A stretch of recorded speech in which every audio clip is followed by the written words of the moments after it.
At the bottom of the Grand Canyon, I stood on the suspension bridge, gazing down into the powerful waters of the Colorado River, and remembered something Winnie the Pooh said when he stood in a similar position.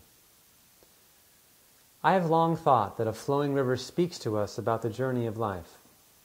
At its origins, it often seems small and insignificant compared to its potential growth.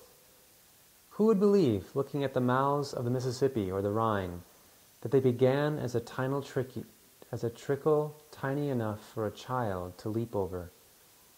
Yet that seemingly insignificant trickle, or spring, has challenged people to find its origins.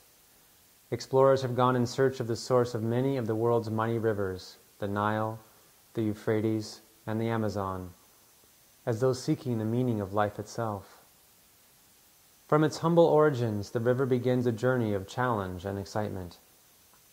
Each drop of water that bubbles forth at its source knows not what lies ahead. But from the moment it emerges, it becomes part of an inevitable, uncontrollable flow that leads it forward. Its life lies before it, and it begins a journey that will take it through various stages of life. An individual drop of water cannot flow by itself. It needs other drops of water to join it on its journey. It needs to be fed by the rains that fall from the sky. It is nourished and expanded by encounters with other streams. Each meeting contributes to its growth and maturity as a river. Just as it cannot reach its destiny without receiving from others, so, on its journey, it gives. Its waters give life to fish, birds, animals, and humans. It picks up nutrients from the soil. It embraces along its banks. It carries these downstreams to enrich the land and feed others along the way. Despite its kindness and generosity, its flow is not without obstacles or difficulties. No river flows straight to the sea. It encounters unevenness in its journey. It meets obstacles that temporarily hold it back or force it to spread out into tranquil pools. At other times, the world closes in around it. It may be compelled to travel a narrow channel that has it rushing and roaring ahead. Its mood alters with its circumstances.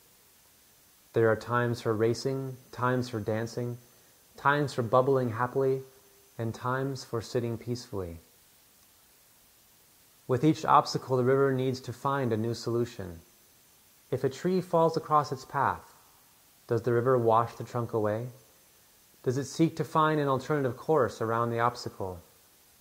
Does it give in and lie still, eventually becoming stagnant? Does it dam up until it is raised to a height where it can flow over the tree and again move on in its own direction? In its infancy, the river seems joyful as it dances over rocks and pebbles. In its adolescence, it is energetic and purposeful. In its maturity, it broadens, as if wanting to spread and share its experience, wisdom, and tranquility.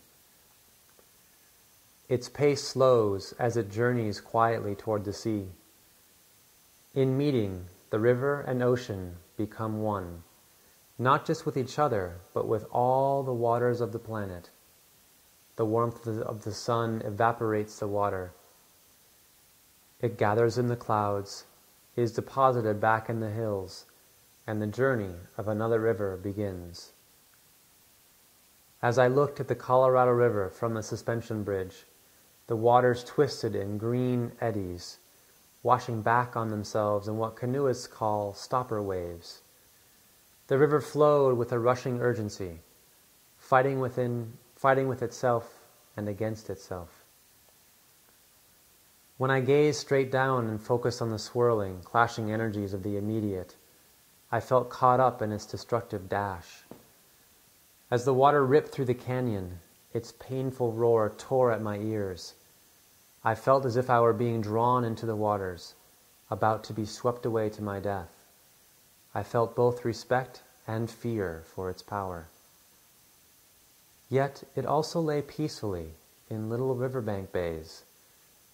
The river was both tortured and tranquil. If I looked up and followed its path ahead through the canyon, the view and experience was different.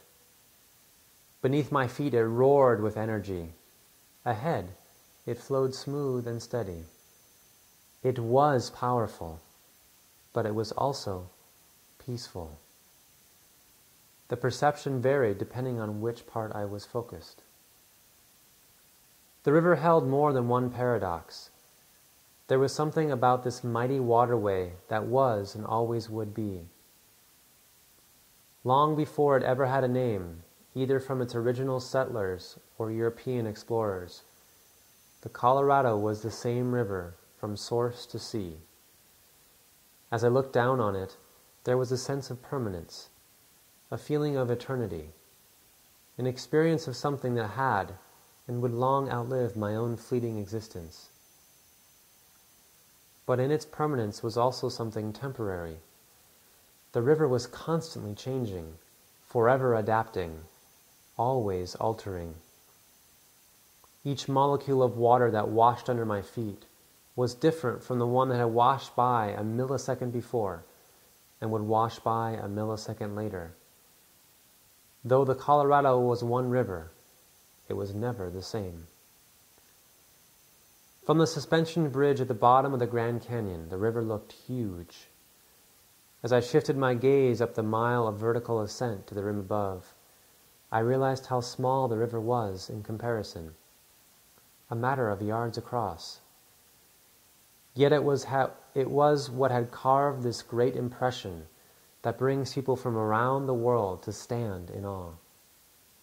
It took time, patience, and energy, but with these, it carved out its destiny. Its journey has left its mark, and will continue to do so throughout the ages. Gazing at the eddying, swirling waters of the river, I was reminded of something Winnie the Pooh had said when he stood on a bridge looking down into the waters of a river, just as I was doing.